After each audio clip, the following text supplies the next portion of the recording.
You are now watching the full recording of CLCC's Sunday service. May the Word of God strengthen your faith and His presence bring peace to your soul. Sa oras po na ito, ating pong idulog yung puso po natin, kausapin po natin yung ating Panginoon, na linisin tayo sa oras na ito na bago po mag-start yung gawain, ay handa po tayo sa gagawin po sa atin ng Panginoon. Amen.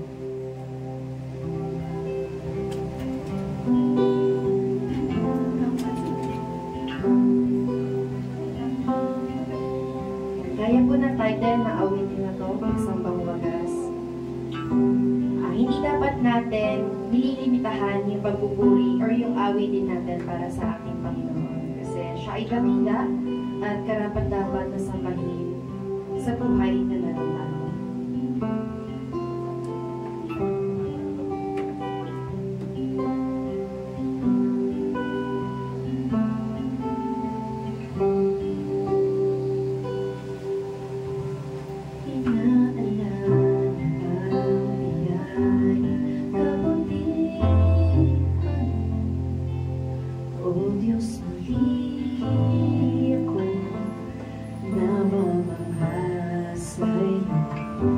Sa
muling pagbigay para sa amin, Panginoon.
Diyos, purihin ka, Panginoon.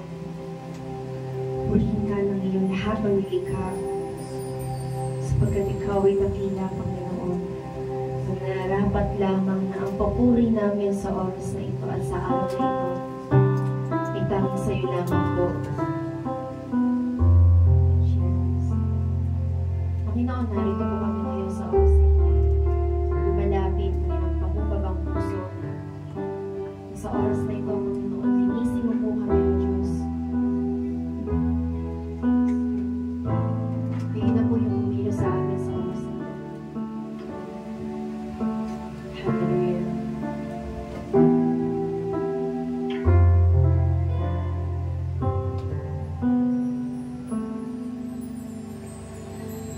Ako'y iyong nilikha,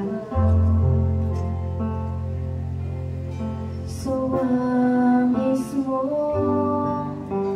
Ako'y nagmula, di man ako karapat-dapat, ngunit nariyan ka, pinatawad mo ang mga kasalanan ko, at ako'y tinawag mo anak, kaya't ako'y magpupuri sa'yo. Isisigaw ang naisin ng puso nito, kasama ng awiting nararapat sa iyo, at hindi mababago ang pagmamahal at papuring alay ko.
Kaya't ako'y magpupuri sa'yo.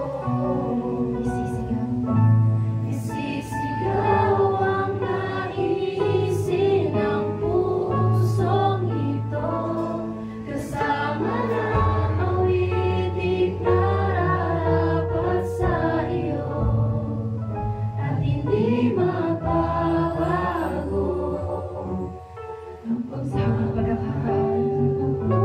Kaya't ako'y magpupuri sa'yo. Isisigaw ang naisin ng pusong ito, kasama ng awiting nararapat sa iyo, at hindi magbabago, at hindi magbabago, at hindi magbabago ang pagmamahal at pupuring alay ko.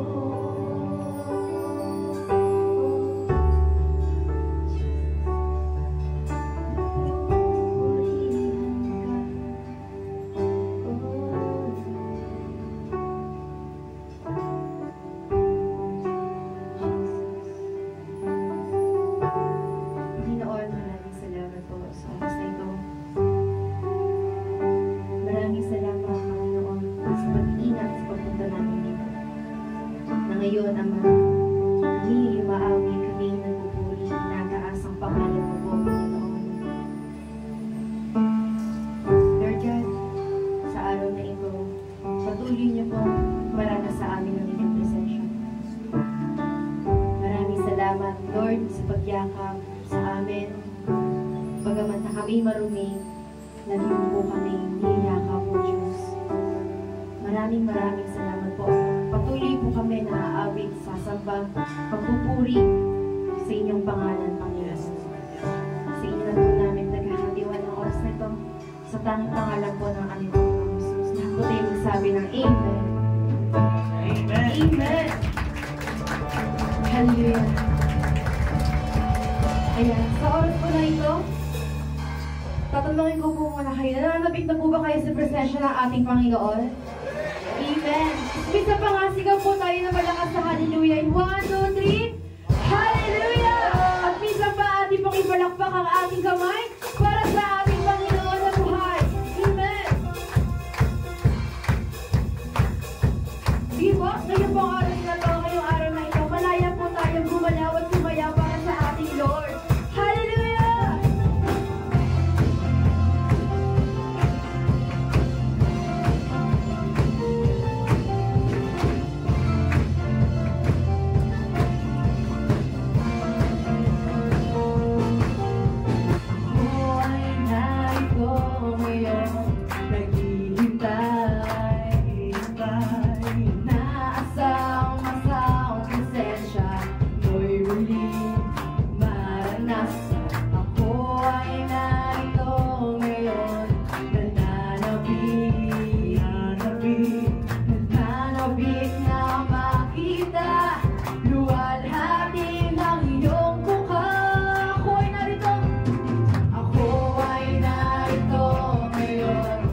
Kita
by the Word. Amen. Sino dito yung mga Kristiyano na?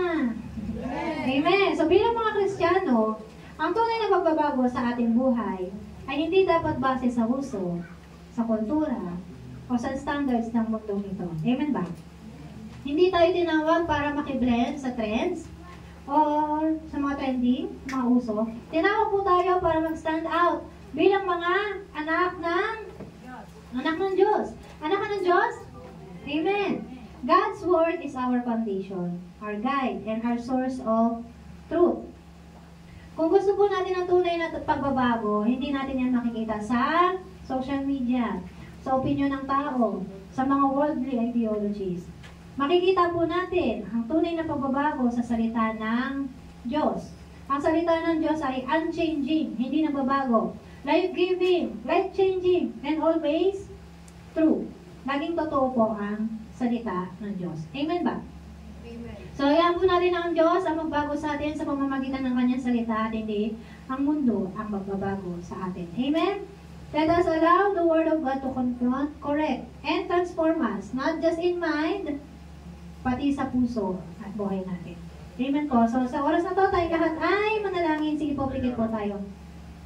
Father God, we thank you. We thank you for this day. We thank you for the lives that you have given us. Salamat sa lakas. Salamat sa buhay, Panginoon. At sa oras na ito, kami po ay makikinig ng iyong salita. Nawa ang bawat isa po sa amin. Maunawaan po namin ito. Tumimo ito sa aming mga puso at maisabuhay po namin. At hayaan mo po naging mga salita siya magbago sa bawat isa sa amin. Sa ganoon, maging kalugod-lugod po kami sa iyong banal na harapan. We thank you, Lord. We thank you for your love. We thank you for your forgiveness, your understanding of God. At sa habag mo po, na dahilan kung ba't narito kami. Salamat, Panginoon. Sa inyo po lahat, magpapulit po sa salamat at nawa. Ikaw ang marinig, ikaw ang makayan, ikaw ang madakila sa oras na ito. In Jesus' mighty name we pray. Amen. So marami po ang nagsasabi, imposible na maging perfecto. Imposible maging perfecto kahit Kristiyano ka pa. Imposible na hindi ka na makagawa ng kasalanan kahit Kristiyano ka pa. So sa pananaw natin, maaaring sabihin ng iba, imposible naman talaga. Mahirap naman talaga na hindi ka makagawa ng kasalanan, lalo na kung tao ka pa. Tao pa ba tayo? Sino hindi tao dito? Siyempre tao tayo lahat. Amen ba? Pero may napanood ako isang video. May isang miyembro ng church nagtanong doon sa isang vlogger. Hindi ko na sabihin kung sino yung vlogger. Yung content po kasi ng vlogger na yun is about sa mga Bible, kung ano yung mangyayari sa future, kung ano yung sinasabi sa Bible, yung mga gano'n. Pero dito makikita natin, sa sagot niya dito, at sa doctrine po kasi nila, iba yung doctrine nila sa doctrine natin. Makikita natin na talagang may something na kailangan itama. Ano po? So sabi po kasi nung magtatanong na miyembro ng church, sabi niya, kailangan daw ba hindi na magkasala para maligtas? Sabi daw kasi ng pastor niya, dapat hindi na siya magkasala kung gusto niyang makapasok sa langit. Parang hindi niya daw kaya, ang hirap daw. So ang tanong po, makakapasok ka ba sa langit kung nagkakasala ka? Makapasok ka ba sa langit kung nagkakasala ka? Ano sabi ng Biblia?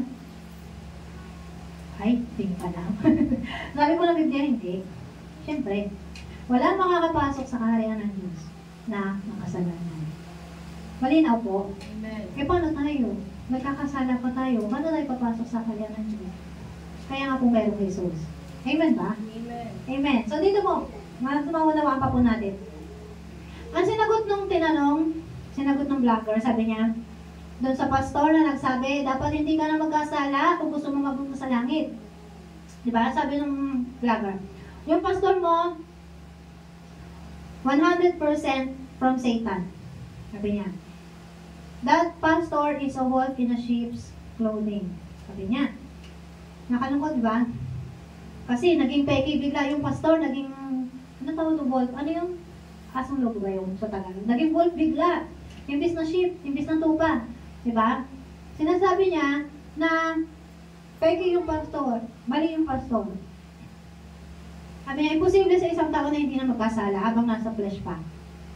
At nagbigay siya ng mga supporting verses para doon.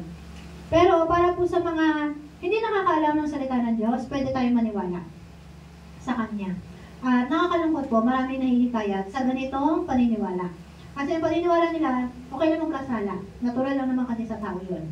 Basta, ang alam mo, ikaw ay ligtas. Kaya makikita po natin ngayon sa mensahe ng Panginoon kung ano ba talaga ang sinasabi ng Diyos sa Biblia. Kung talaga bang maliligtas ka kapag ikaw ay nagpapatuloy sa pagkakasala. Or, ano ba talaga dapat gawin mo bilang isang Kristiyano? Ito pong kwento na to sa Juan chapter 8. Yan yung kwento na isang babaeng nahuli sa pangangalon niya. So, kung babasahin niyo po, basahin niyo yung buong aklat ng John chapter 8. Sabi dun sa kwento, hindi ko na po nilagay dyan, yung verse na lang na yan. Dumating noon ang mga tagapagturo ng kautusan at mga pariseyo na may dalang isang babae na nahuli sa pangangalon niya. So, imagine, yung babae, nahuli siya in the act, caught in the act. Iniharap nila ito sa karamihan. Sinabi nila kay Jesus, Guro, ang babaeng ito ay nahuli sa aktong pangangalon niya. Ayon sa kautusan ni Moises, dapat batuhin hanggang sa mamatay ang mga katulad niya. Ano naman ang masasabi ninyo? Itinanong nila ito upang subukin siya at nang may maiparatang sila laban sa kanya. So imagine po, ito yung sitwasyon. Noong panahon na yan, ang umiiral ay kautusan ni Moises. Kung ano yung kautusan ni Moises, yun ang dapat na masunod. Ano yung mga kautusan ni Moises? May mga batas kung kapag ikaw ay nagnakaw, ganito yung iaalay mo. Kapag ikaw ay pumatay, ganito yung iaalay mo. At kapag ganito yung kasalanan, ganito, papatayin siya, babaduhin siya hanggang sa mamatay. Bukod sa babaeng nangangalon niya, yung mga anak na pasaway, suwail, rebelde, pinapatay din po sa pamamagitan ng pagbabato. Ano po? Noong panahon na yon. So ito, nakita nila, alam nila na iyon yung nasa kautusan. Pero tinatanong pa nila si Jesus kung ano yung dapat gawin. Di ba sila bilang mga tagapagturo ng kasulatan, pariseyo, dapat alam nila kung ano yung gagawin. Tama ba? Pero bakit gusto nilang subukin si Jesus? At iparatang sa kanya kapag sinabi ni Jesus, o sige, ayon sa kautusan ni Moises, masabi doon, batuhin hanggang sa mamatay.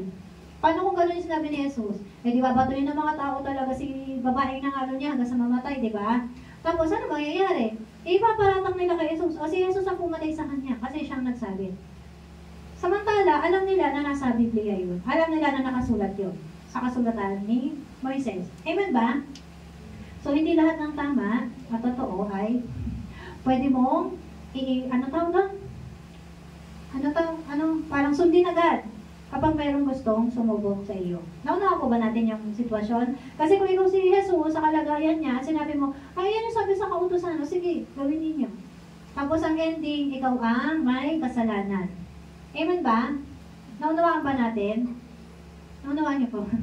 Amen. So, nakakalungkot kapag gano'n ang nangyayari. Actually, gano'n ang nangyayari sa mundo ngayon. Kung sino pa yung nasasabi ng totoo, sila pa yung masama. Amen. So, ito yung ginawa ni Jesus. Yumuko lamang si Jesus at sumulat sa lupa sa pamamagitan ng daliri. So, nanahimik lang siya. Patuloy sila sa pagtatanong. So, kinulit nila si Jesus. Kaya ang ginawa ni Jesus, tumayo siya ng salita. Sino man sa inyo na walang kasalanan na siyang maunang pumato sa kanya? So, nangyari, pagtapos na muli siyang yumuko at sumulat ulit sa lupa gamit ang kanyang daliri. So, nang marinig ng mga tao yun, isa-isa silang umalis simula sa mga pinakamatanda. Iniwan nila ang babaeng nakatayo sa harap ni Jesus. Kaya ayun yung sa verse 10. Tumayo si Jesus at tinanong ang babae, nasaan sila? Wala na bang humahatol sa iyo? Sabi niya, wala po, Ginoo, sagot ng babae. Sinabi ni Jesus, hindi rin kita hatulan. Umuwi ka na at mula ngayon ay huwag ka nang gumawa ng kasalanan. So nakita po natin ang sabi ni Jesus, mula ngayon huwag ka nang gumawa ng kasalanan. Sa ibang salin, ito yung sabi diyan. Kahit ako man ay hindi hahatol sa iyo. Humayo ka at huwag nang magkasalang muli. Yun ang sabi ni Jesus. So si Jesus po mismo nagsasabi na kapag ikaw ay, pinalaya na ni Jesus, huwag ka nang magkasalang ulit. Kaya sabi nitong pastor na to, ay sabi nung nag-vlog, sabi niya, imposible sa isang tao na hindi na magkasala. Eh bakit sabi ni Jesus? Huwag ka nang magkasala ulit. So ibig sabihin, posible. Tama ba? Posible? Maniwala tayo kay Jesus, posible yan. Amen ba? So nakita po natin, si Jesus mismo nagsabi, sinabi niya sa babae, huwag ka na magkasala ulit. So for sure, alam ni Jesus na mahirap para sa isang tao ang hindi magkasala. Yes, yun nga yung dahilan kaya siya bumaba. Para ipakita sa atin ang halimbawa kung paano tayo mamuhay. Amen ba? So bukod dyan, baka sabihin nyo, ay yan lang naman, isang kwento lang naman yan eh. Actually, may nauna pa dyan. Sa 1 chapter 5. Yan yung sinabi ni Jesus, oh. Kwento ko muna sa inyo. Sa 1 chapter 5 po yan, mababasa ninyo. So naroon, may isang lalaking 38 taon nang may sakit. Ilang taon daw? 38. 38. May sakit siya. Siya ay nakita ni Jesus na nakahiga at alam niya na matagal ng panahon na siya ay may sakit. Sinabi niya sa kanya, nais mo bang gumaling? Sabi niya.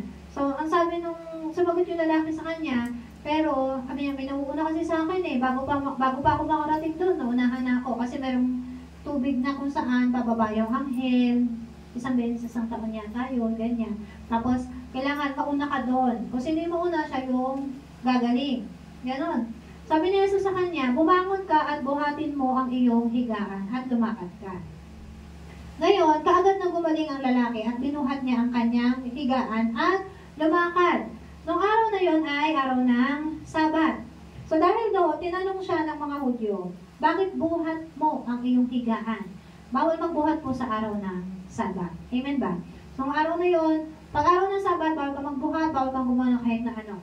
So sabi ng lalaki, merong nag-utos sa kanya na buhatin ang kanyang higaan. Kaya binuhat niya.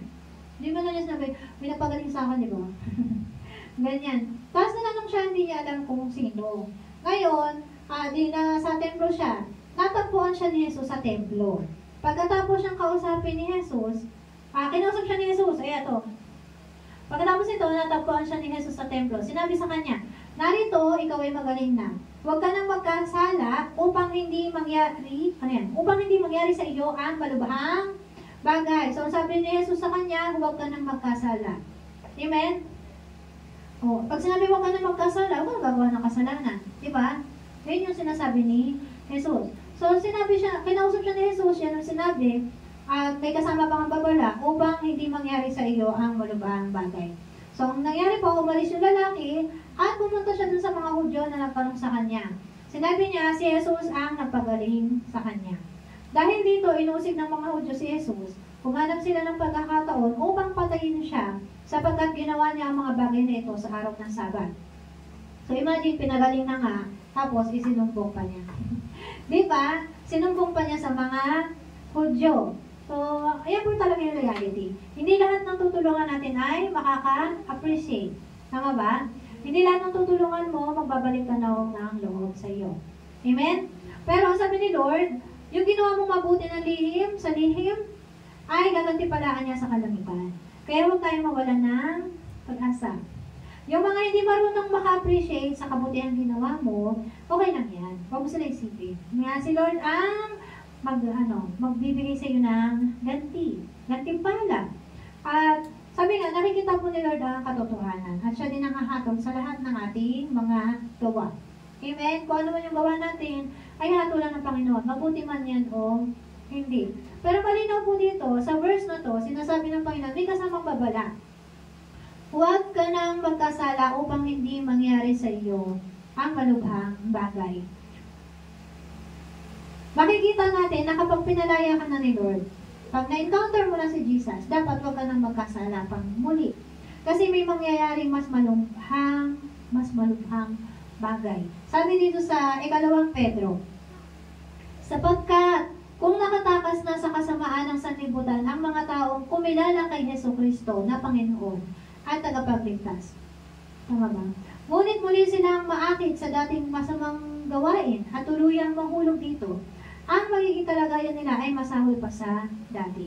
Sabi po dito, kung nakilala mo na si Jesus, tinanggap mo si Jesus, tapos maakit ka pa at tuluyan mong balikan ang masasamang gawain mo dati, magiging masahol pa ang kalagayan mo kaysa dati. At yan yung warning na dapat hindi pinabaliwala ng mga Kristiyano. Kasi nga po, mas mahihirapan kang makabalik kay Kristo. Amen. Yes, kaya ka niya tanggapin ulit kapag bumalik ka, yun ay kung may chance ka pa. Paano kung wala na? Walang nakakaalam. Sa sobrang iksi lang po ng buhay natin, nasayangin pa ba natin sa mga pag-atras abante? Diba? Yung bang Kristiyano ka ngayon tapos bukas ay hindi. Hanggang sa mapagod ka na lang, paulit-ulit, sasabihin mo na lang, ayoko na, ganun din naman. Di pa naman dadating si Lord. Enjoy ko na lang muna yung life ko, gawin ko na lang muna kung anong gusto ko. Kasi gusto naman ni Lord, maging masaya ako. Yung mga ganun, no? Yung mga ganung naririnig sa Facebook, motivational speaker. Ang gusto ng Panginoon, maging masaya ka, maging malaya ka, maging masagana ka. Di ba talaga ang sinasabi ng Panginoon? Basahin niyo po ang salita ng Diyos. So pag kasi gano'n ang naging kaisipan natin, kawawa ang kaluluwa. Enjoyin mo yung buhay mo ngayon, pero bukas naman ay magsasuffer ka. At baka hindi mo alam, pang walang hanggan na, pang walang katapusan na, as in never ending na paghihirap. So kung hindi mo isipin yan ngayon, ay isipin mo na. Sabihin mo sa atin, isipin mo. Kinabukasan mo. Amen? So sabi mo, prepare for the future. Live today, but live for tomorrow. Paghandaan mo bukas mo, mabuhay ka ngayon, pero mabuhay ka para sa kinabukasan mo, para sa kaligtasan mo. Amen. So sabi nga po sa mensahe last Sunday, sa mga nakakatanda, remember God while you're young, before it's too late. Remember God because life is short. Remember God before judgment comes. Alalahanin mo ng Panginoon. So ngayon po sinasabi sa atin ni Lord, kaya mong mabuhay na ayon sa kanyang kalooban, yung hindi namumuhay sa pagkakasala. Amen? At makikita po natin sa Biblia na meron namang mga tao na nakagawa nito, yung nabuhay sila na matuwid sa paningin ng Diyos. Hindi sila nagkasala at kinalugdan sila ng Diyos. So kung simula sa Old Testament, pinakauna niya si Enoch, si Noah, si Abraham. Though si Abraham, may times na nagkasala din siya, pero tinrato siya ni Lord as his friend, God's friend. Kaya meron tayong kanta na I am a friend of God. Amen ba? Sino pa? Si Joseph the Dreamer. Yan talaga isang tao na hindi bumagsak sa pagkakasala. Kahit yung galit sa puso, wala. Patungkol sa kanyang mga kapatid. Sa nakakaalam ng kwento, di ba? Si Job. Ito si Job talaga mainis. Pinagmalaki ba talaga siya ni Lord mula kay Satanas? Amen.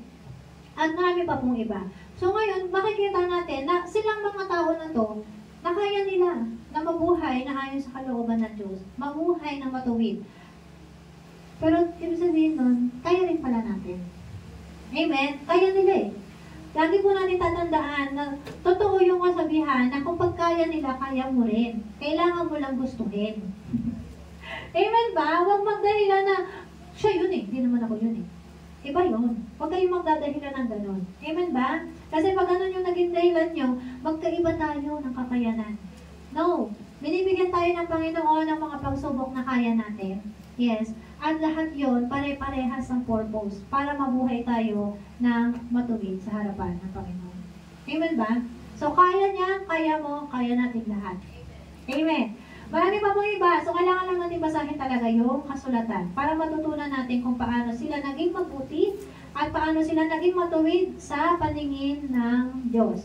So, sabi nga po ni Pablo sa unang Korinto, imitate me just as I also imitate Christ. Tularan niyo ako gaya ng pagtulad ko kay Kristo. Marami po dito natitisod. Kasi pag sinabing, tularan mo ako kasi tinularan ko si Pablo. Si Pablo, tinularan niya si Jesus. Ano ba sila natitisod? Kasi hindi nila kaya. Hindi nila kayang tularan si Kristo. So, ang sabi dito, Paul's statement isn't prideful. It is pastoral. It is teaching us that we can imitate Christ. Kailangan lang natin makita ang halimbawang ginawa ni Pablo. So, the question is, bakit si Pablo? Kasi po, kung dadiretso ka kay Jesus, si Jesus yung tutularan mo, diretso. Marami po sa atin, babagsak ko, susuko agad. Sasabihin, ay, hindi ko talaga siya kayang tularan. Anak siya ng Diyos. Samantalang ako ay makasalanan. Tama ba? So, sasabihin mo talaga, pag kay Jesus ka na tutularan mo si Jesus, sabihin mo, perfect siya eh. Hindi ko kaya maging perfect. Laging ganun yung magiging kaisipan natin. So, bakit si Pablo ang i-imitate natin? Kasi si Pablo, dati rin siyang makasalanan. Amen? Dati siyang makasalanan, mamamatay tao pa nga siya. Manguusig siya ng mga Kristiyano at pinapapatay niya. At kasama rin siya sa mga bumabato para mamatay yung mga Kristiyano. Pero simula nung ma-encounter niya si Jesus, total turn around yung kanyang ginawa. Kasi hindi na niya binalikan yung dati niyang pamumuhay. Hindi siya natakot sa banta sa buhay niya na maaari din siyang mamatay. Kasi nga, naging Kristiyano siya. Amen? Ang katotohanan, naging isa pa siya sa mga naghahayag ng salita ng Diyos. At siya yung naging instrumento ng Diyos para tayong mga hintil. Kasama po tayo sa mga hintil. Ibig sabihin, hindi tayo Hudyo. Amen ba? Tayong mga hintil ay magkaroon ng pagkakataon at maligtas din. Amen po. So, yes, si Pablo, sinabi niya walang matuwid, wala kahit isa, lahat ng tao ay nagkasala at hindi nakaabot sa kaluwalhatian ng Diyos. Pero makikita nyo din sa iba pa niyang mga sulat, how we struggle to live according to God's will and holiness. Sinasabi niya na kaya nating mabuhay na ayon sa kalooban ng Diyos. Matuwid, ganap, banal. Amen ba? Ang kailangan lang po natin ay basahin ang salita ng Diyos. Naunawaan po? Amen? So sabi niya sa atin, kaya namang tularan si Jesus. Ano ba si Jesus? Paano ba nabuhay si Jesus? So yes, nagkatawang tao siya para sa ating mga tao, para ipakita niya na kaya mabuhay ng mga tao na hindi nagkakasala. So paano hindi nagkasala si Jesus? Si Jesus, nilabanan niya ang gawa ng Diablo, nilabanan niya ang gawa ng laman, nagbabad siya sa presensya ng Diyos, nilabanan niya mga tukso, gamit ang salita ng Diyos. So yun lang po yung kailangan natin gawin. Amen ba? Amen? So kaya ni Jesus, kaya ni Pablo, kayo mo rin. Amen. Sabihin mo, kayo mo rin. Amen. So ganun po yung ginawa ni Pablo. Kaya sinasabi niya sa atin, tularan natin siya mula sa dating mamamatay tao, manghuhusig ng mga Kristiyano. Nagpabago siya at nagpasakop sa Diyos at nagsikap na makasunod sa kalooban ng Diyos. Amen. So tularan po natin siya. Sabi niyan, Paul is inviting believers into a journey of transformation. Not just to admire Jesus, but to follow Him. Marami ang kumikilala kay Jesus by name, yes. But by personal relationship, makikita po natin yan sa pamumuhay, sa bunga ng isang tao. Nasa kanya ba ang banal na espiritu? Malalaman mo yan. Ang isang Kristiyano na mayroong totoong relasyon sa Diyos, nagpapabago kay Kristo. Hindi mananatiling masama. Hindi mananatiling sinungaling. Hindi mananatiling manloloko o magnanakaw at kung ano-ano pa. Yung dating pagkatao, lahat yan ay mawawala kasama ng masasamang gawa o pamumuhay. Amen ba? Kapag makilala mo si Kristo at meron kang totoong relasyon sa Kanya. Sabi po ni Pablo, ang totoong pagkilala kay Kristo ay hindi paghangalang. Hindi admiration lang. Kundi tayo po dapat ay sumusunod, nagpapasakop at nagpapabago sa Kanya. Amen po. We can imitate Christ by knowing the Word of God. At kapag nalaman natin ang salita ng Diyos, hindi tayo madideceive ng mundo at even ng ating mga puso. Kung gusto talaga natin tularan si Kristo, basahin at alamin mo kung ano ang sinasabi sa Biblia. Sabi po, ang salita ng Diyos ang magbabago sa atin at hindi ang mundong ito. The Word, not the world. Kung alam natin ang nakasulat sa Biblia, kung kilala natin talaga ang salita, na ang salita ay si Jesus. Amen? Meaning, kung may totoong relasyon ka kay Jesus, babaguhin ka ng salita at hindi ng mundo. Hindi ka malilinlang ng mundong ito at kahit ng puso mo. Kasi nga po, ang puso ng tao ay mapanlinlang. Pwede po bang basahin ng sabay-sabay? 1, 2, 3, go. The heart is deceitful above all things. Sa lahat ng bagay, ang puso ay mapanlinlang. Ito po yung nakakalungkot. May isang tao. So, dapat makita po natin dito ha. Etong tao na to, galit na galit siya dun sa video. Hindi ko po alam kung pastor siya or ano man. Pero galit siya sa mga taong nagsasabi na dapat isa lang ang asawa. Eh, siya po ay isang lalaki, matanda na siya. At ang nakikita ko po dito, itong taong to ay, kaya niya nasasabi to kasi gusto niya na marami siyang asawa. Eh, bakit ba naman? Di ba? Kasi galit na galit siya sa mga tao na nagsasabi, dapat isa lang ang asawa. Sabi niya, hindi nila alam ang nakasulat sa Biblia, nasigaw siya dun sa video. Sabi niya, Yung mga nagsasabi na isa lang dapat ang asawa, hindi nila alam yung Biblia. Mga nagsasabi ng ganyan-ganyan, hindi nila alam yan. Ganon, gagalit siya. Bakit si David? Bakit si Solomon? Bakit si ganito? Dami asawa, di ba? Ganon, galit siya. Mas galit pa sa akin. Ganyan, no? So, tingnan po natin ano sabi dito sa tingnan ba naman nangyari kay Haring David? Ilan ba asawa niya? So, makikita po natin dito, ang asawa ni David ay 1, 2, 3, 4, 8. 8, di ba? So, yan po yung mga naging asawa niya. More than one nga naman. Pero dahil ba dyan, dapat na siyang tularan. Sino ba si David? Siya ay kinilala bilang a man after God's own heart. Di ba? Kung dahil siya ay kilala natin bilang a man after God's own heart, susundin na natin, gagayahin na natin ang kanyang pamumuhay. Pati yung kanyang naging desisyon sa buhay ay pag-isipan mo mabuti. Bakit? Kasi kung alam mo talaga yung kwento niya, after niya magkasala, pinakahuli si Bathsheba nga. Yan, yung pinapatay niya pa yung asawa ni Bathsheba para lang maging legal ang kanyang pagkuha kay Bathsheba. So dahil doon, pinarusahan po siya ng Diyos. At hindi lang pa sa parusa, sinumpa siya ng Diyos. Binigyan siya ng isang curse. Ang sabi ng Panginoon, buong sambayan mo mag-aaway-away, magpapatayan ng iyong mga anak. So gusto niyo po ba yun? Gusto niyo ba yun? So kung gusto niyo po siyang tularan, pag-isipan niyo po muna kung kaya niyo din tanggapin ang parusa. Magkakaroon ka ng maraming asawa, magkakaroon ka ng maraming anak, tapos yung mga anak mo mag-aaway-away, magpapatayan. Diba? Kung gusto mo, hindi, sige, kaya mo yan. Pero, dapat makita mo din na kailangan, hindi lahat ng nakikita natin sa Biblia ay susundin at gagayahin natin. Naunawaan po ba? Kaya yun ay sulat. Hindi para sabihin sa'yo, si David nag-asawa ng marami. Pwede ka rin mag-asawa.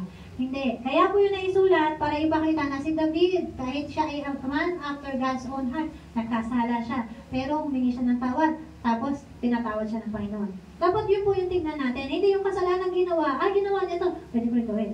Diba? Hindi po yun yun. Pinapakita lang na, yes, kahit ikaw ay perfect sa paningin ng Panginoon, mabuting tao sa paningin ng Panginoon, pwede ka pa rin magkasala. At kapag nagkasala ka, tanggapin mo yung consequence. Yun yun. Diba? Lahat ng tao, pag nagkasala, may consequence. Sabi niya, dapat magkaroon din tayo ng tamang puso ng pagsisisi, katulad ni David, kapag tayo ay nakagawa ng kasalanan. Yun po yung ipinapakita sa kwento ni David. Hindi para gayahin ang kanyang mga maling desisyon. Amen po ba? Amen. So, sino pa? Ito po si Haring Solomon. So, nakita natin kanina, si Haring Solomon ay anak nga ni David kay Bathsheba. At hindi naman kasalanan ni Solomon na siya ay naging bunga ng kasalanan. Diba? Pero, actually, yung unang anak ni Haring David kay Bathsheba ay namatay. So, ito yung pangalawa na, sa legal na paraan na. Kasi nga, pinapatay ni Haring David yung asawa ni Bathsheba. Sa nakakalam na kwento, ang sakit nun. Pinagkakatiwalaan niya eh. Kung sa ano to, sa mga K-drama, no? Ano niya yun eh, pinakamagiting niyang kawal yun. Tapos ang ginawa niya, tinrider niya. Kasi nga gusto niya yung asawa nung lalaki. No kanyang magiting na kawal. Tapos sinuko niya dun sa gera, na kung saan siya lang mag-isa ang lalaban hanggang sa mamatay siya.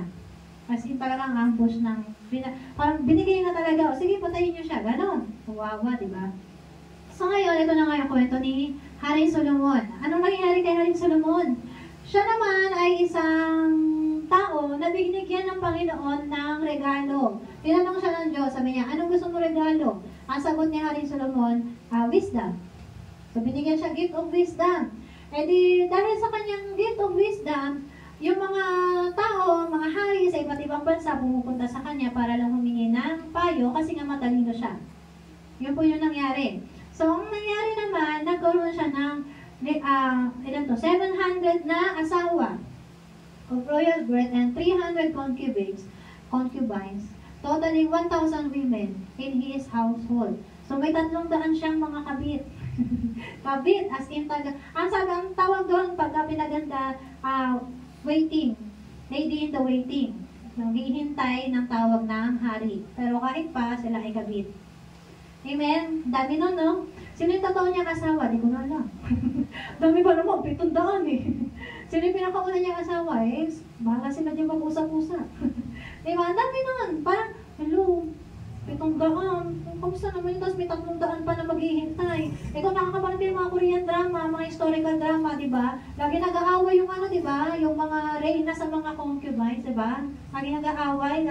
Kasi bakit? Ang gusto nila sila yung maging pinaka-reyna. Kasi pag sila yung pinaka-reyna, sila yung may power. Kasi may mga, ano yun eh, tawag doon, gagawin. May mga tungkulin, ganyan.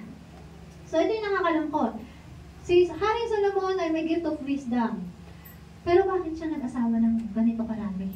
Kaya yun yung punto ng lalaki na yun. Sabi niya, si Haring Solomon nga matalino yun. Binigyan siya ng ganun gift of wisdom. Kaya alam niya kung ano ginagawa niya. Tama naman, di ba? Alam niya daw ginagawa niya. Pero hindi alam ng tao na to. Na kaya siya nag-asawa ng ganun karami ay dahil binigyan siya ng mga asawa. Kahit sinasabi nga, may kasabihan sa atin, yung tuka na yung lumapit, di mo pa patutukain. Tama ba? Di ba? So sa kanya, ibinigay kasi yun. Kasi nga, yung panahon na yun ay may mga kultura na kung saan, yun yung nakasanayan. So bago po yun, ano muna yung sinasabi ni Jesus? Basahin po muna natin dito. Sabi dyan, sumagot si Jesus, hindi ba ninyo nabasa na sa pasimulay nilalang ng Diyos ang tao na lalaki at babae?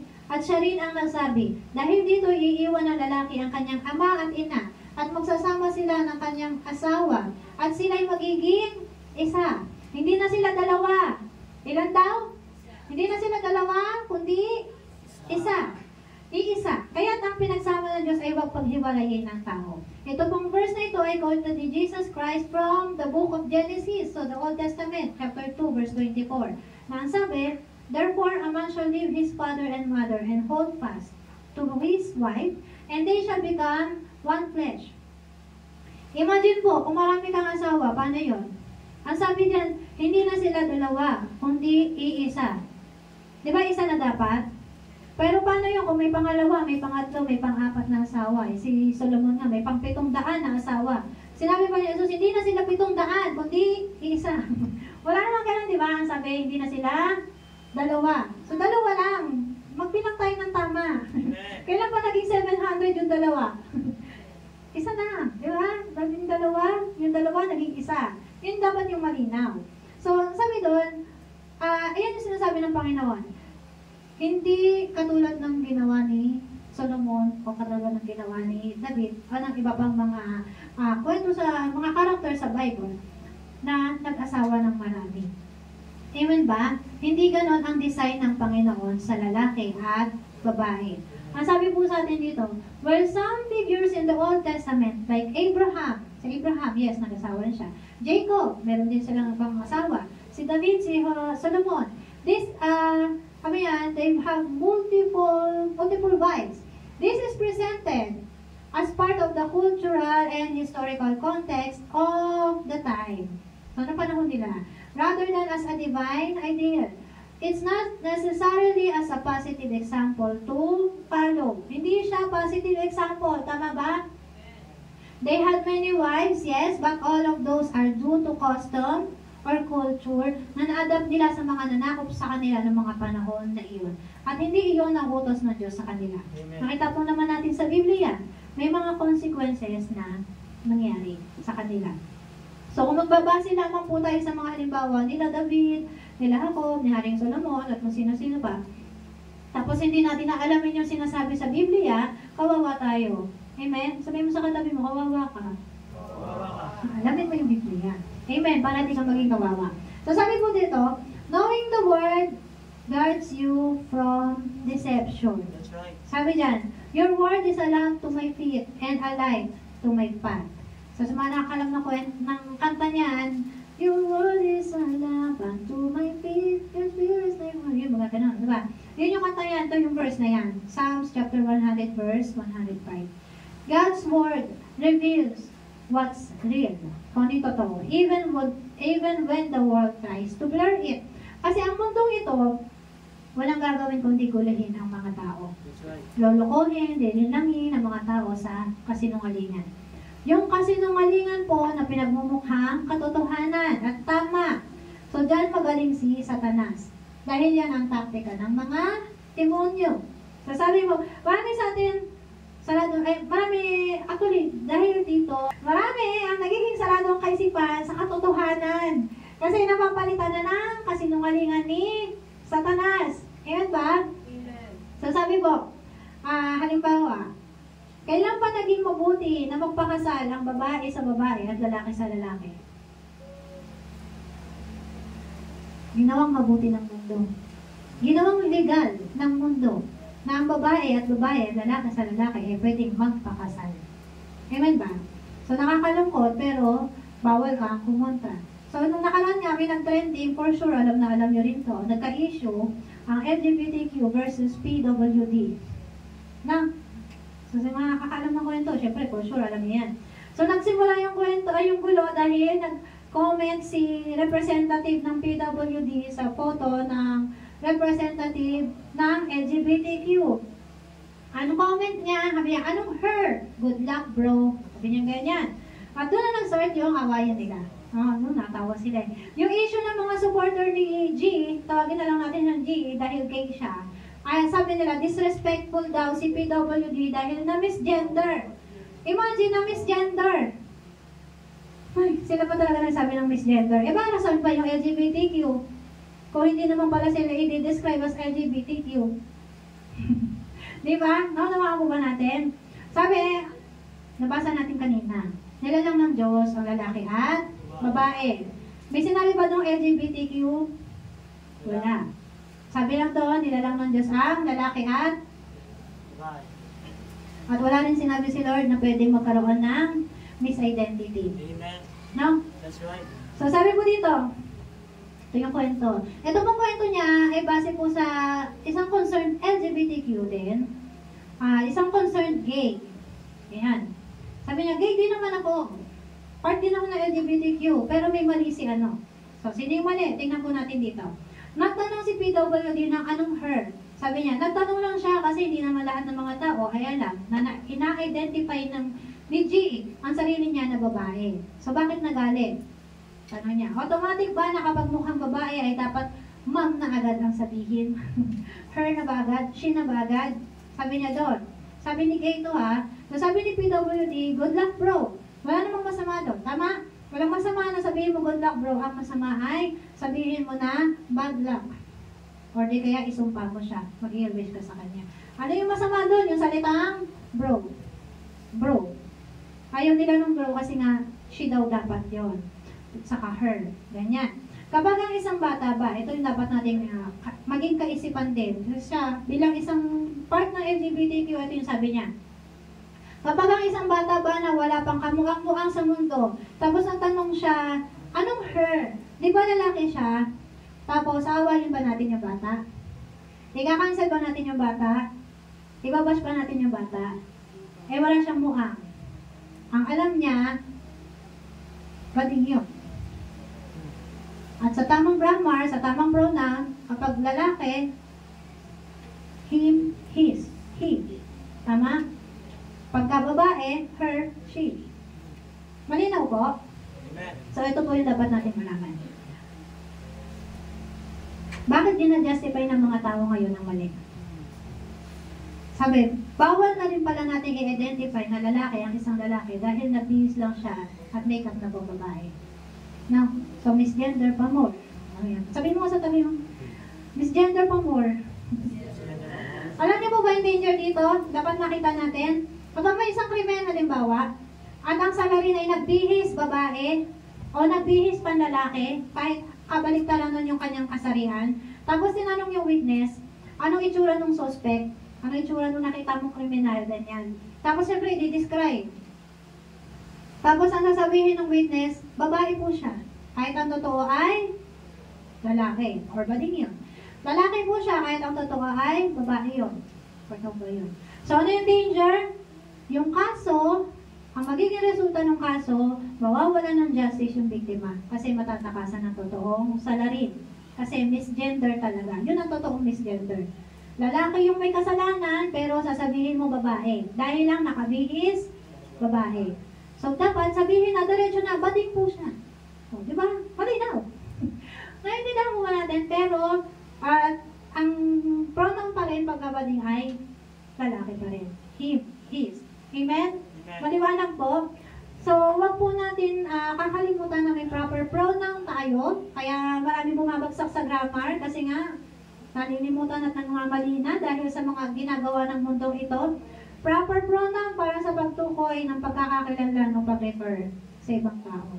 Amen? So, sabihin mo ulit sa katabi mo, ang mali ay mali, Mali ay mali. huwag natin ipilit ang na tama. Amen. Amen? Huwag ipilit ang mali. Amen. Huwag ipagpilitan ang mali. Amen. Sinabi naman sa Biblia, nilikha ng Diyos ang lalaki at ang babae. Wala po doon sinabing bading, tomboy at kung ano-ano pa. That's right. So, from the Old Testament to New Testament, isa po ang sinasabi ng Diyos. Sabi po dito sa Leviticus, do not have sexual relations with a man as one does with a woman. That is detestable. That's right. Nakakanguhi yan sa Panginoon. Sa unang Korinto, do you not know that that wrongdoers will not inherit the kingdom of God? Neither the sexually immoral, nor idolaters, nor adulterers, nor men who have sex with men will inherit the kingdom of God. Malinaw? Sa Tagalog, hindi makakapasok sa kaharian ng Diyos. Nakakatakot po ito. Hindi makakapasok sa kaharian ng Diyos kapag ikaw, babae, papatol sa kapwa mo babae at lalaki, papasok ka sa papatol ka sa kapwa mo lalaki. Mamali na ako, sorry na. Matulo ko eh. Ano yung, naatake ko ng migraine ko. Minam naman ako ng gamot, kaya lang, ganun pa rin talaga eh. So, ayan po. Ito yung nakakatakot sa panahon natin ngayon. Kasi, actually, itong mensahe po na ito ay para po sa mga Kristiyano. So, sasabihin ko po sa inyo, nakakakilabot at dapat na hindi natin hayaan kapag ka sa loob ng church, merong ganito. Amen. Kapag babae sa babae at lalaki sa lalaki ay may relasyon na hindi naman tama. That's right. Kasi nasa church ka. Sabi nga, Kristiyano ka na, hindi ka na dapat gumawa ng kasalanan. That's right. Malinaw po? Amen. Anong kalungkot? Sabi ko nga, sa loob ng church, hindi mo na malalaman, lalo na pag babae sa babae, kasi hindi naman halata. Kasi babae sa babae, madalas naman natin makita yan, mahilig mag-iapusan, mag-hawak kamay, di ba? Wala na. Kasi babae sa babae, at sabihin nila, best friend sila. Tama? Pag lalaki sa lalaki, mag-hawak kamay, no. Ano talaga? Di ba? Dahil sa totoo lang mo, pag sa mall, ng tayo ilang beses, no, the same day, naglalakad kami sa SM, no. Parang papunta kami dito sa ganito, tapos nakasalubong namin dalawang lalaki. Magkaganyan yung lalaki nakaganon sa braso, tapos nakaganon, naglalakad, no. Ang hirap, no, di ba may stick neck? Nakaganon siya. Tapos maya-maya, nakasalubong na naman namin, sabi ko, parehas ba yun? Yung ba yung nadaanan ko kanina? O iba naman? Kasi parang, galing, gumanon na eh. Tapos bakit nakasalubong ko na naman? So baka iba yun. Yung parang, mapapaisip na ako, madami ba? Ganoon, no? Pero kaya na. At yun, pag lalaki sa lalaki, okay lang. Ay, hindi pala. Pag lalaki sa lalaki, alam na agad natin. Pag babae sa babae, okay lang. Magganyanan yung babae sa babae, naglalakad, no? Wala lang, di ba? Kasi babae sa babae, sabi niya, best friend yan, kung sila. Actually, sa nanay at sa kasaanan, ginagawa naman yun, di ba? Yung anak na babae, aya po sa braso ng nanay habang naglalakad, which is okay lang. Eh, paano kung babae sa babae may relasyon na pala, tapos gano'n? Wala tayong pakialam. Kapag hindi sila Kristiyano. Kung at saka hindi sila bahagi ng pamilya natin. So, meron tayong family, dito sa CLCC family, ang pwede lang po natin i-correct ay yung part ng family. Naunawaan po ba natin? So, huwag tayo magko-correct na hindi naman part ng family natin kasi hindi nila yon mahuunawaan. Not unless kaibigan mo at gusto mong maligtas. Not unless gusto mo silang makakilala din kay Kristo. May relasyon ka sa kanila din, pakilala mo si Kristo. Amen po? Malinaw? Amen. So, huwag po natin nahayaan na sa loob ng church, merong ganitong mga senaryo. Kung meron man po, ipag-pray, ilapit sa Panginoon, bago ilapit kay leader, kung hindi alam ni leader, para samahan kanyang ipag-pray. At, actually, kung nasa Bible, sabi ni Jesus, panalangin mo, kausapin mo yung tao, kapag nakinig siya sa'yo, mabuti, kapag hindi, ilapit mo sa leader, at sama mo siya, kapag nakinig, yan, nandun po yun sa Bible. So, nandun na kung alam yung paraan kung ano yung gagawin nyo kapag meron kayong nakilala na ganitong kapatid. Naunawaan po? So, pero, dito po sinasabi natin na hindi po natin inaalaw yung ganitong mga senaryo. Bakit? Kasi po, ayaw po nating masumpa. Ayaw nating isumpa tayo ng Panginoon. At mahirap po kasi kapag naisumpa tayo ng Diyos dahil lamang sa ganitong eksena. Hindi ko na po sasabihin sa inyo yung mga nakaraan, pero sa panahon natin ngayon, meron pong ganito. Babae sa babae, lalaki sa lalaki, nasa church, nagli-lead, nangangaral ng salita ng Diyos, nagpipreach, nagtuturo, nagdi-disciple. Pero may relasyon na hindi kalugod-lugod sa Panginoon. At ito po eksena na ito nangyayari sa buong mundo, sa iba't ibang bansa. So sabi nga, meron na nga pong church ang LGBTQ sa ibang bansa at kahit dito po sa atin. May church sila. At ito yung nakakabanta. Paano sila magtuturo ng nakasulat sa Biblia? Gayong ang sabi sa Biblia ay ito. Amen ba? So, malamang, selective ang kanilang magiging turo. Kasi, alam mo namang hindi nila i-select ang kanilang turo. Pag nadakanan nila to, di baka magbatuhan sila niyan, no? Bawal na babae sa babae, lalaki sa lalaki. Di ba, no? Baka magbatuhan sila niyan.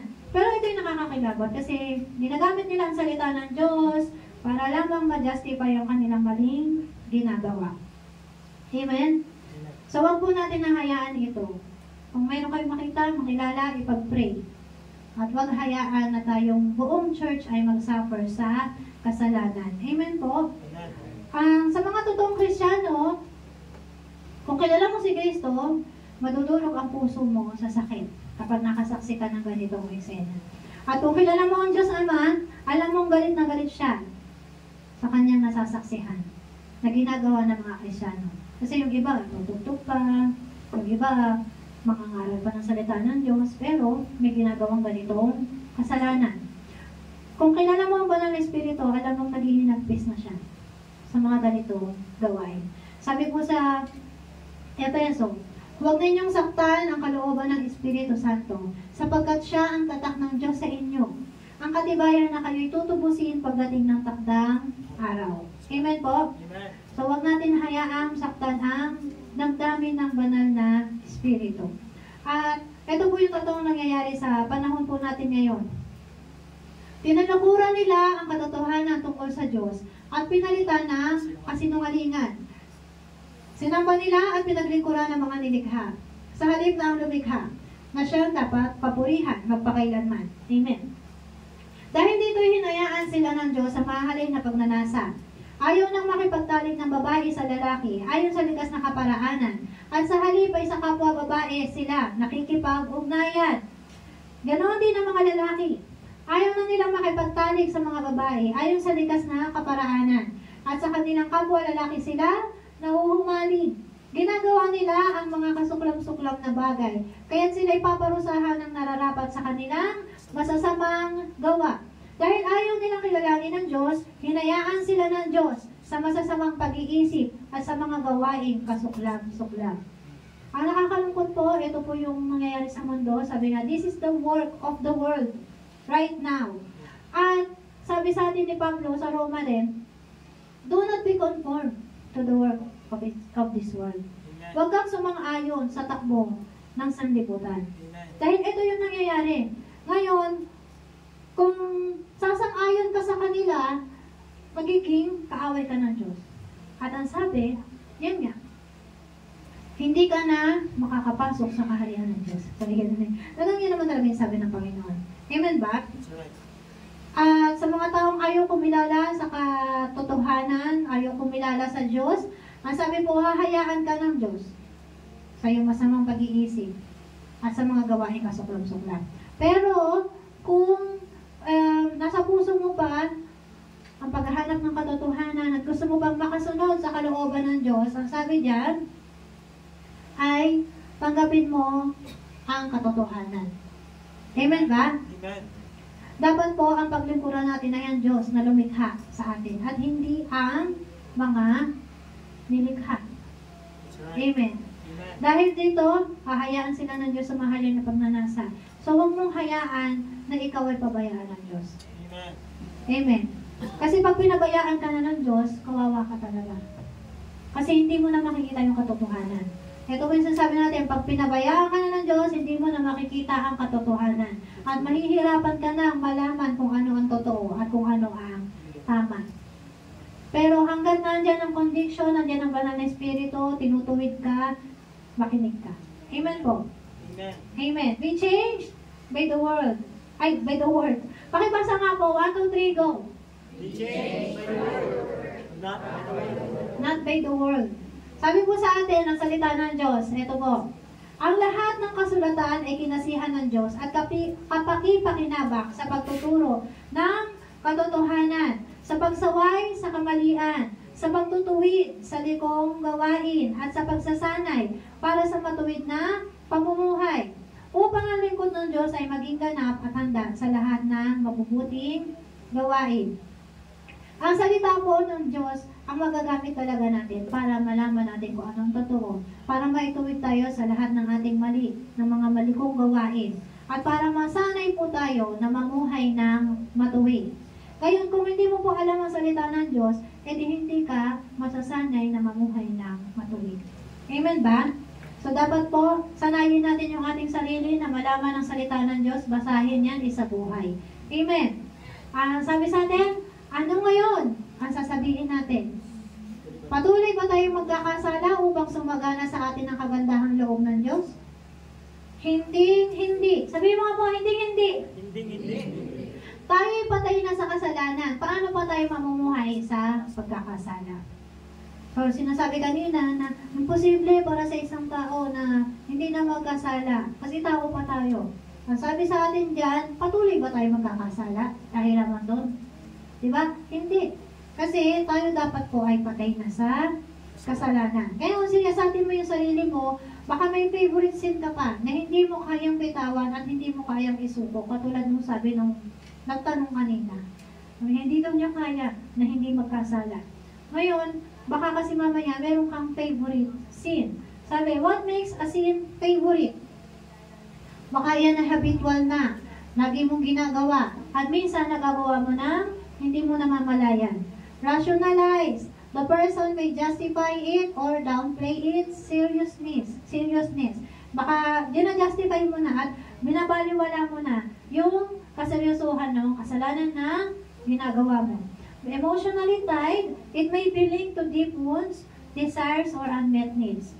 At yung pinakaulit, yung madalas, resistant to change. Even with conviction, it's hard to surrender. Yung kahit kinukonvict ka na, hindi mo pa rin kayang isuko.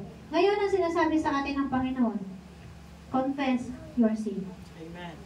If we confess our sins, He is faithful and just to forgive us and purify us from all unrighteousness. Sabi po sa atin, lilinisin niya tayo mula sa karumihang dulot ng ating mga kasalanan. Ang kailangan lamang po, buong puso tayo at may papakumbaba na lumapit sa Diyos at humingi ng tawad sa ating mga nagagawang kasalanan. At take note, basta yung maganda, i-take note mo kung ano yung mga kasalanan na nagagawa mo para hindi mo na maulit. Kung ayaw mo maging paulit-ulit ang kasalanan.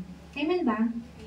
Amen. Kapag ang isang kasalanan na iningi mo ng tawad sa Panginoon ay nagawa mo ulit at napansin mo sa sarili mo na ito na naman, same na naman yung kasalanan na inihingi ko ng tawad, ibig sabihin po niyan, meron kang hindi nagagawa bilang Kristiyano. At yun ay labanan, ang gawa ng laban.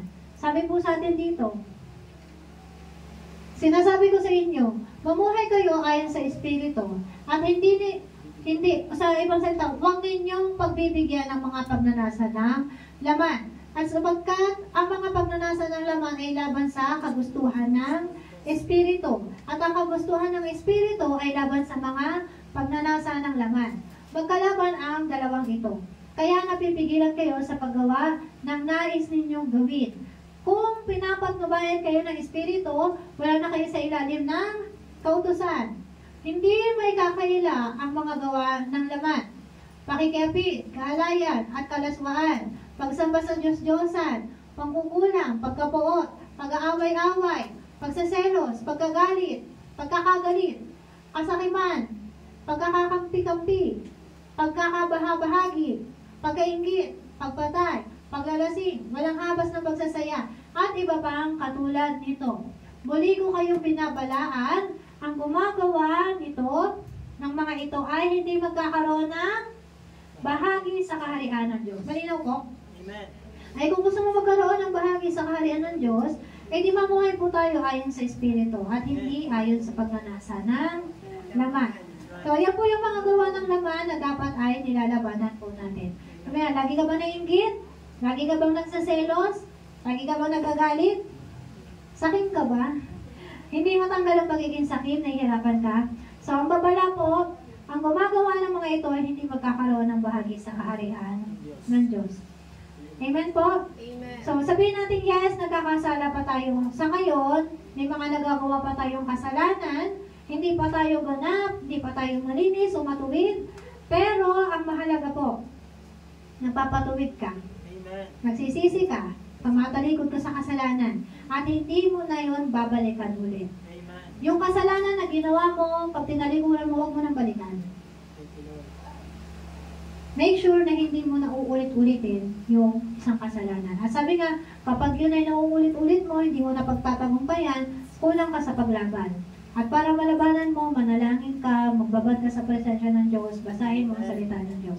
Amen po. Amen. Ang panghuling verse po natin, sabi po dito, iwan na ninyo ang dating pamumuhay. Hubarin na ninyo ang inyong dating pagkatao na nasisira dahil sa masasamang pagnanasa. At ang dapat ninyong isuon ay ang bagong pagkatao na nilikhang kalarawan ng Diyos at nahahayag sa matuwid at banal na pamumuhay ayon sa katotohanan. Malinaw po, iwan ang dating pamumuhay. Amen? Amen. Huwag po nating hayaan na masira pa tayo dahil sa masasamang pagnanasa.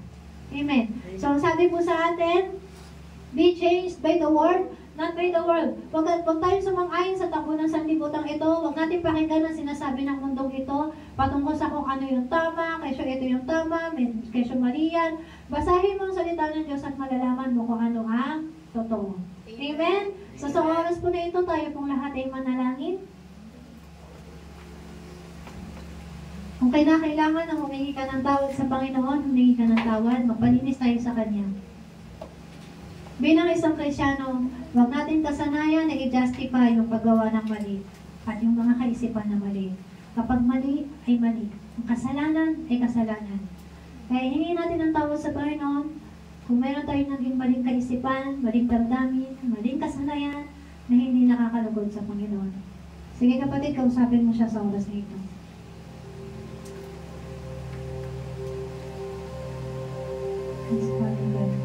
Narito po ang iyong mga anak.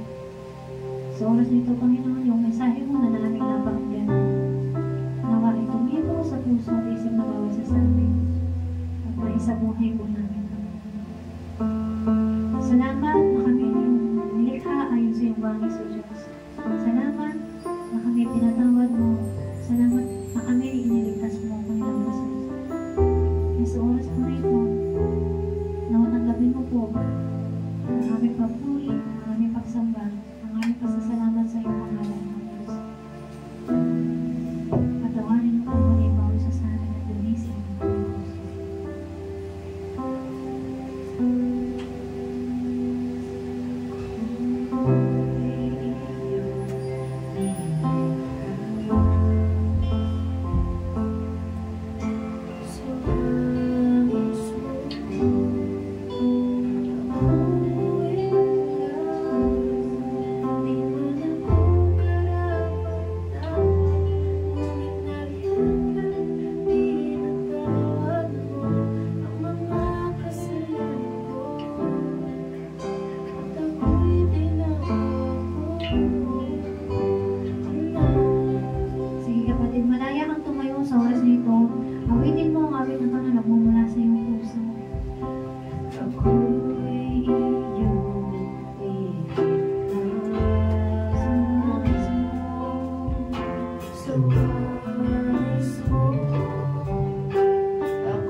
Sisigaw ang nais linisin ang pusong ito, kasama ng awiting nararapat sa iyo, at hindi magbabago ang pagmamahal at papuring alay ko. Isang kaaway din man, mula sa iyong puso. Ako'y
kayang magbago sa bawat isa sa amin. Kaya patuloy kami magpapasalamat sa iyo at patuloy namin i-alay sa iyo ang aming mga buhay. Nawa ikaw ang patuloy na maghari sa amin, O Diyos. At ikaw ang aming masunod. Ang salita mo, ang siyang gagawin sa amin upang hindi kami malintang at sumangayon sa takbo ng mundo ito. O Diyos, patuloy na tinitiwala ko po sa iyo ang bawat isa sa amin na narito ngayon. Ang mensahe mo na amin napakinggan, nawa ay patuloy na tumimo sa aming mga puso. Patuloy na may sa buhay, O Diyos. At maging sandata po namin ito upang hindi kami malintang at maligaw sa mundo ito. Sa inyo po namin lubos itinitiwala ang aming mga buhay. At sa inyo po namin patuloy na itinataas ang papuri, pagsamba at pasasalamat, O Diyos. Salamat pa ng Espiritu dahil alam po namin ang gagabayan mo kami sa bawat lakad ng aming buhay. Sa inyo po ang aming panalangin, Panginoong Jesus. Lahat tayo magsabi na, Amen! Praise God! Salamat sa Panginoon.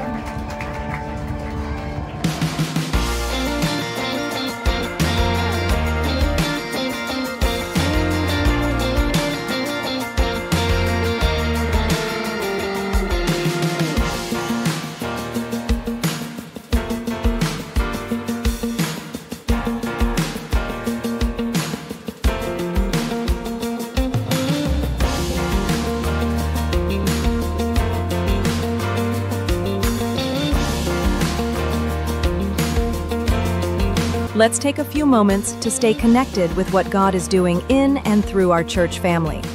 Please tune in to these important announcements, opportunities to grow, serve, and fellowship together. Join us for morning devotion every Monday to Saturday from 5 a.m. to 7 a.m. live on our CLCC Facebook group. Come early, come expectant, and begin your day with the Word, worship, and a fresh encounter with the Lord. Let's grow together in faith, one morning at a time. We also invite you to a special time of seeking God together. Join us every Friday night from 7 p.m. to 8:30 p.m. for our prayer and Thanksgiving gathering. It's a sacred space to pour out our hearts, lift up our needs, and give thanks for all He has done. Come expectant. Breakthrough happens when we pray. And for our young champions, don't forget Amazing Kids, happening every Saturday from 9 a.m. to 11 a.m. right here at CLCC. It's a fun, faith-filled time designed especially for children ages 6 to 12, with Bible stories, songs, games, and lessons that build strong foundations in Christ. Your kids will love it. We'd love to see you again next Sunday. Join us for our Sunday services here at CLCC. We have 2 worship services every week. First service starts at 8 a.m. and second service at 10 a.m. Come early, come expectant, and bring someone with you. There's always a seat for you in God's house.